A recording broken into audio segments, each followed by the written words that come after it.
quinta-feira dentro da segunda semana da Páscoa, e também hoje é dia a memória facultativa de São José Operário.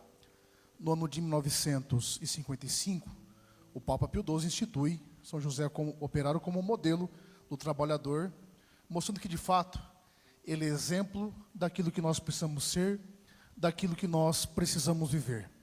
E de maneira muito própria, o Evangelho, Jesus vai apresentar a condição divina dele. Ele não é qualquer pessoa, não é qualquer mensageiro, não veio trazer qualquer palavra, mas uma palavra que tem que iluminar de fato a nossa história e que tem que trazer ao nosso coração a certeza de quem Ele é. É por isso que hoje, quando nos reunimos mais uma vez, olha que bênção, meia-noite, a igreja cheia, de pessoas que querem consagrar a sua primeira hora a Deus. Nós poderíamos estar em muitos lugares hoje, seja dormindo, quando eu vinha para cá, passei perto de alguns estabelecimentos que estavam abertos, e cada um vai escolhendo onde quer passar a sua primeira hora, ou onde vai se anestesiando para não entender o que está acontecendo.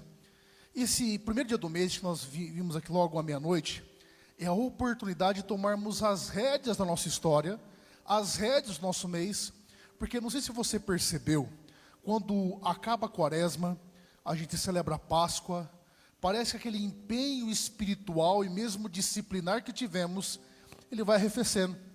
Então, quem acordou com o Frei Gil às 4 da manhã, já está acordando às 10, e assim por diante.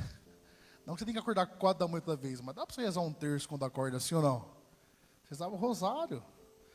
E assim nós nos perdemos as práticas. Eu percebo que mesmo a missa diária, algumas pessoas elas vêm, fica algo flutuante. Ou seja, nós temos que entender que a Quaresma não é um momento de alta performance que substitui o meu compromisso depois ao longo do ano.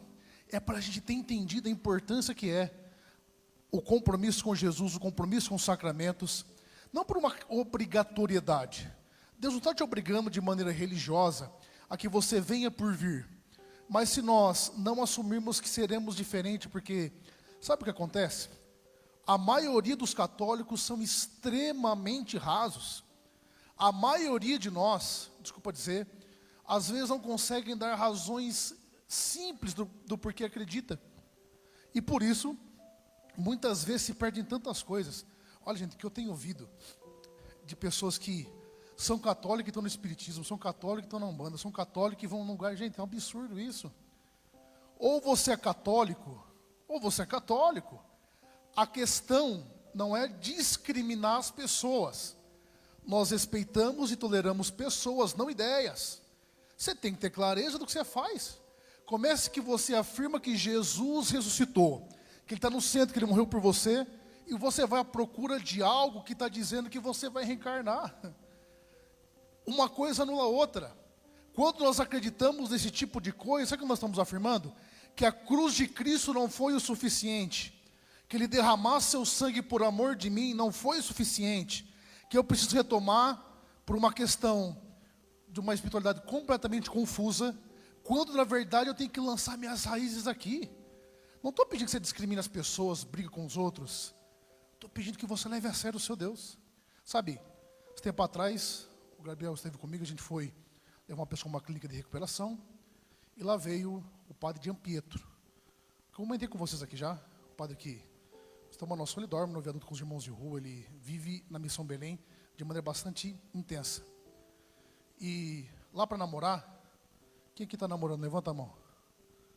Tem ninguém namorando não, gente? Olha os casados, perdeu por nada. Levanta aí, estou namorando, isso. São fracos de raciocínio, hein? Deus o livre. Você devia falar assim, ó. Junta minha eterna namorada, aquela juntada, sabe? Vai perder a chance, ó. Isso aí mesmo. Você vai quebrar ela, você vai ter um meu forte. Mas, aí vamos supor, os membros lá, quando quer namorar, descobriu que eles querem namorar, é 6 meses sem se falar. Depois de 6 meses, é carta. Só que sempre o missionário lê a carta para saber o que estão mandando para o outro, porque sabe, né, que na carta pode ter bastante coisa também. Depois desses 6 meses, é aí que eles podem ligar um para o outro. Ou depois de 6 meses. Aí ele chega para o padre e falou, padre, pelo amor de Deus, é muita burocracia, é difícil. O senhor é muito exagerado. Sabe o que ele falou? Filho, Jesus não morreu na cruz de brincadeirinha, não. Não foi um eventinho bonitinho, não. Ele morreu na cruz por amor. Já que você vai passar a vida inteira com essa pessoa, você tem que saber o que você está fazendo, senão nem começa. Olha que interessante. E a gente vai tomando decisão de qualquer maneira, de qualquer jeito, e vai esquecendo qual que é o impacto que a cruz de Cristo tem em nossas vidas. Porque quando nós olhamos a Semana Santa, quem era o Pedro da Sexta da Paixão? Quem era o Pedro no tempo pascal? E quem era o Pedro depois de Pentecostes? Nós percebemos que Deus vai quebrando Pedro, para que Pedro seja aquilo que Deus quer que ele seja, não aquilo que ele quis que fosse. É o mesmo conosco. Talvez na sua vida, as coisas não estão caminhando porque você está insistindo da mesma maneira, da mesma forma. Só para te acordar, lembra lá em João 13, nós meditamos isso na celebração de lava-pés, quando Jesus falou, um de vocês vai me trair. Perceba que dos discípulos, todos eles, com exceção do discípulo amado e de Pedro, começam a perguntar se seriam eles. Porque no coração sabiam que talvez não resistiriam. O que Pedro fala? Eu vou dar minha vida pelo Senhor. É o que o Senhor fala. Você vai dar a vida por mim, Pedro? Antes o galo canta e por 3 vezes você vai me negar. E eu tenho certeza que Pedro, seu contrariado, dizendo, agora eu faço meu nome, agora ele vai ver quem sou eu. Eu estou nervoso, porque estava confiante nele. Só que no 18 nós vemos que ele nega. Depois no 21, nós vamos meditar no domingo, Jesus o perdoa, aqueles 3 perdões, né?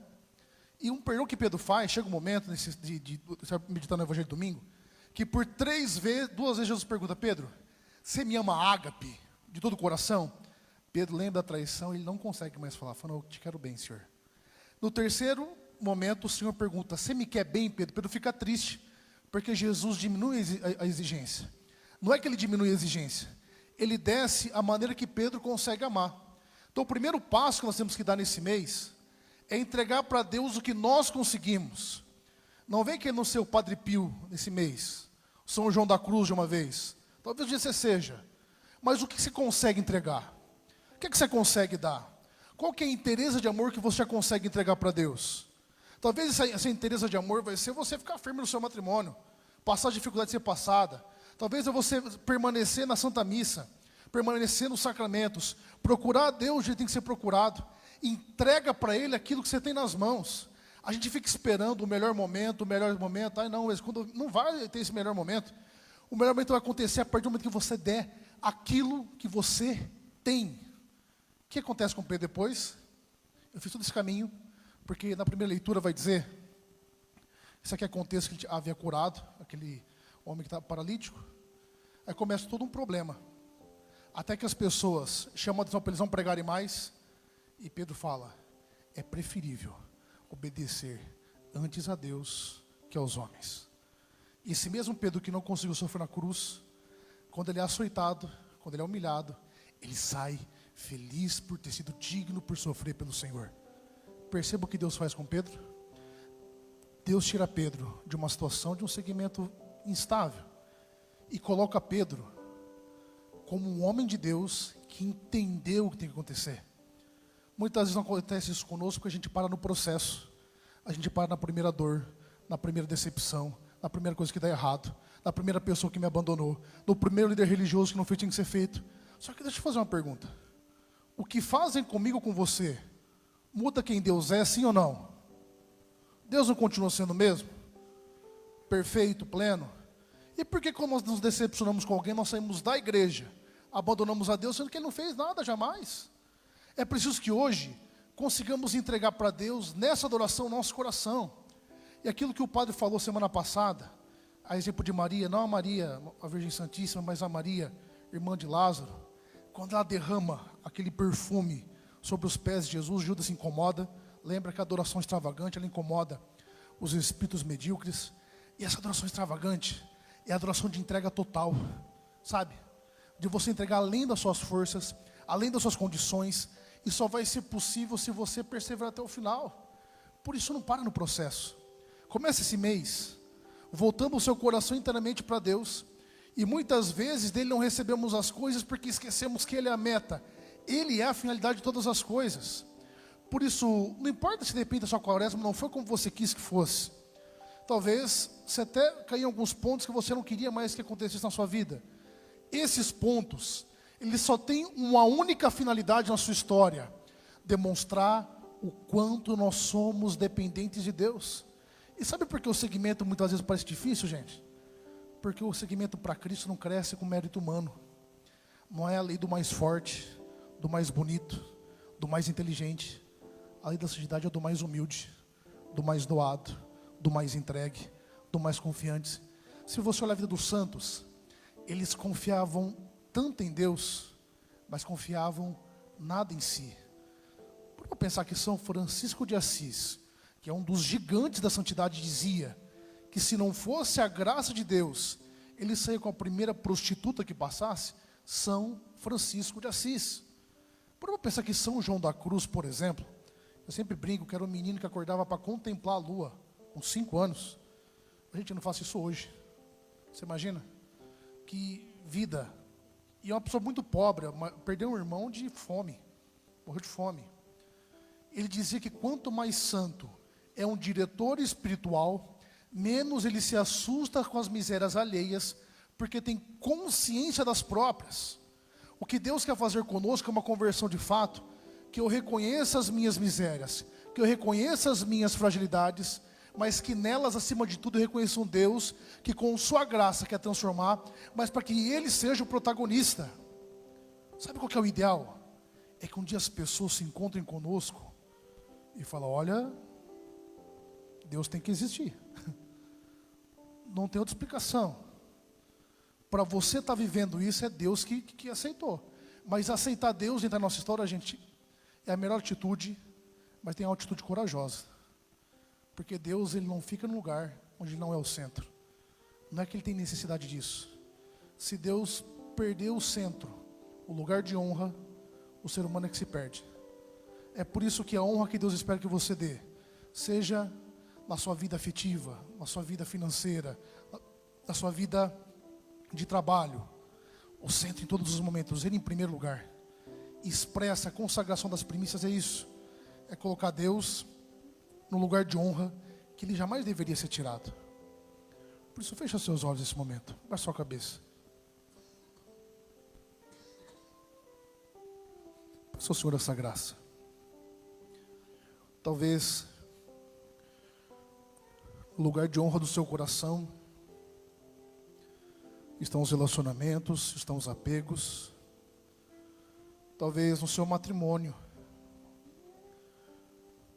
as decepções, as frustrações têm feito com que vocês desanimem no amor e na misericórdia do Senhor.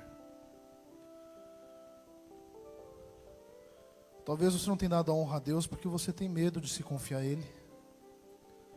Mas esse mês é um desafio.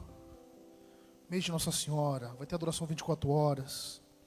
Assuma o horário, chamem outros para adorar. Coloque o Santo Terço, de preferência o Santo Rosário na sua vida. Lembre das 5 pedrinhas. Comece a participar da Santa Missa diária, se possível. Da confissão sacramental sempre que necessário. Do jejum semanal. Da leitura das Sagradas Escrituras. Se confie em Deus nesse momento. Coloque Deus num lugar de destaque na sua vida. De maneira muito especial, tira da sua cabeça esse pensamento de que é saindo de onde você está que necessariamente vai resolver todos os problemas, não. A resolução é de dentro para fora.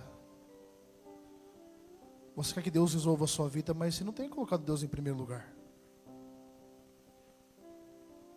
E quando o colocamos em primeiro lugar, nós perdemos. Mas tudo que perdemos por Deus e em Deus é para dar espaço para aquilo que Ele quer de fato em nossas vidas.